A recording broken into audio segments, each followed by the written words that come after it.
मीराबाई भक्तिकाल की एक ऐसी संत है जिनका सब कुछ कृष्ण के लिए समर्पित था। यहाँ तक कि कृष्ण को ही वह अपना पति मान बैठी थी। भक्ति की ऐसी चरम अवस्था कम ही देखने को मिलती है। आइए जाने मीराबाई के जीवन की कुछ रोचक बातें। मीराबाई के बालमन में कृष्ण की ऐसी छवि बसी थी कि किशोरावस्था से लेकर मृत्यु तक उन्होंने कृष्ण को ही अपना सब कुछ माना। जोधपुर के राठौड़ रतन सिंह जी की इकलौती पुत्री मीराबाई का जन्म 16वीं शताब्दी में हुआ था। बचपन से ही वो कृष्ण भक्ति में रम गई थी। मीराबाई के बचपन में हुई एक घटना की वजह से उनका कृष्ण प्रेम अपनी चरम अवस्था तक पहुंचा। एक दिन उनके पड़ोस में किसी बड़े आदमी के यहाँ बारात आई। सभी औरतें छत पर खड़ी होकर बारात देख रही थी। मीरा भी बारात देखने लगी। बारात को देख मीरा ने अपनी माता से पूछा कि मेरा दूल्हा कौन है। इस पर उनकी माता ने कृष्ण की मूर्ति की ओर इशारा करके कह दिया कि यही तुम्हारे दूल्हा है। बस ये बात मीरा के बालमन में एक गांठ की तरह बंध गई। बाद में मीराबाई की शादी महाराणा सांगा के पुत्र भोजराज, जो आगे चलकर महाराणा कुंभा कहलाए, से कर दी गई। मीरा ने गुरु के बारे में कहा है कि बिना गुरु धारण किए भक्ति नहीं होती। भक्तिपूर्ण इंसान ही प्रभु प्राप्ति का भेद बता सकता है। वही सच्चा गुरु है। स्वयं मीरा के पद से पता चलता है कि उनके गुरु रैदास थे। इस शादी के लिए पहले तो मीराबाई ने मना कर दिया, लेकिन जोर देने पर वह फूट फूट कर रोने लगी। शादी के बाद विदाई के समय वे कृष्ण की वही मूर्ति अपने साथ ले गई जिसे उनकी माता ने उनका दूल्हा बताया था। ससुराल में अपने घरेलू कामकाज निपटाने के बाद मीरा रोज कृष्ण के मंदिर चली जाती और कृष्ण की पूजा करती, उनकी मूर्ति के सामने गाती और नृत्य करती। उनके ससुराल वाले तुलजा भवानी यानी दुर्गा को कुल देवी मानते थे। जब मीरा ने कुल देवी की पूजा करने से इनकार कर दिया तो परिवार वालों ने उनकी श्रद्धा भक्ति को मंजूरी नहीं दी। मीराबाई की नंद उदाबाई ने उन्हें बदनाम करने के लिए उनके खिलाफ एक साजिश रची।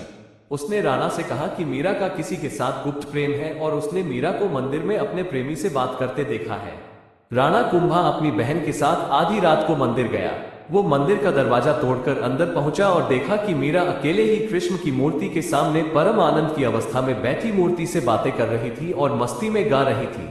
राणा मीरा पर चिल्लाया, मीरा, तुम जिस प्रेमी से अभी बातें कर रही हो उसे मेरे सामने लाओ। मीरा ने जवाब दिया, वो सामने बैठा है, मेरा स्वामी नैनचोर, जिसने मेरा दिल चुराया है। और वह समाधि में चली गई। इस घटना से राणा कुंभा का दिल टूट गया, लेकिन फिर भी उसने एक अच्छे पति की भूमिका निभाई और मरते दम तक मीरा का साथ दिया।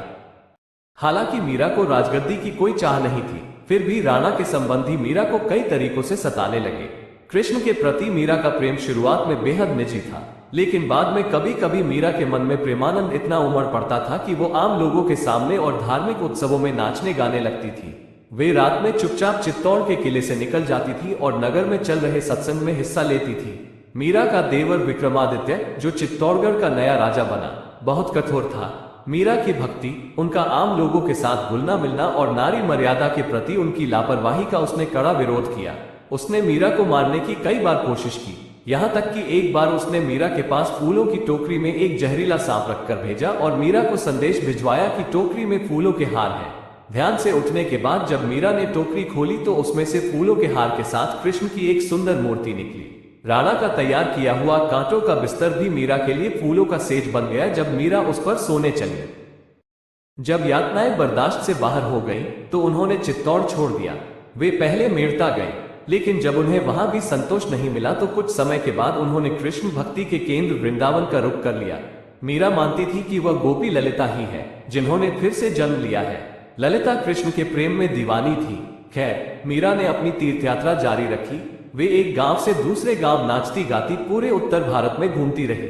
माना जाता है कि उन्होंने अपने जीवन के अंतिम कुछ साल गुजरात के द्वारका में गुजारे।